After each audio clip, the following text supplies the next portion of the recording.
13, 22 est un merveilleux verset. Il dit « Dieu cherche ceux qui accomplissent tout son programme. » Tout.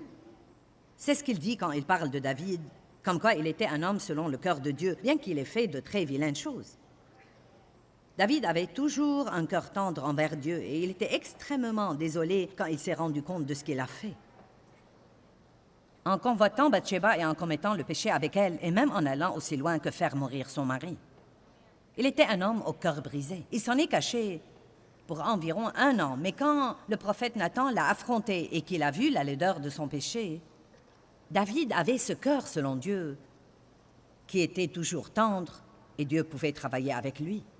Et je sais que vous aimez Dieu. Je n'essaye pas de crier après tout le monde et de dire que personne ne s'entend avec personne et tout le monde a un cœur méchant. Je sais que vous aimez Dieu et que beaucoup de ceux qui nous regardent à la télé aiment Dieu. Vous regardez probablement une de mes émissions matinales et vous ne m'auriez pas regardé à 6 heures du matin si vous n'aimiez pas Dieu.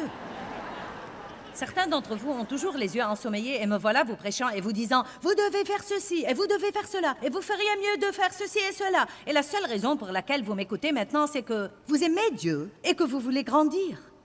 Mais puis-je vous dire quelque chose? Aussi dur que soit parfois d'écouter un enseignement de rééducation, il est plus facile de s'asseoir là et de dire « Amen » à tout ce que je dis que de rentrer chez vous et de le mettre en pratique.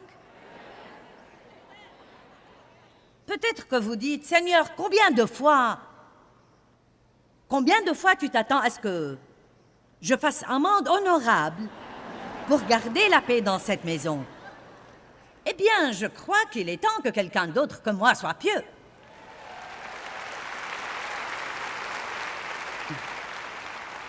Je sais ce que vous ressentez. Laissez-moi m'asseoir ici et vous plaindre pour 1 minute. Je comprends. Et je sais ce que vous ressentez.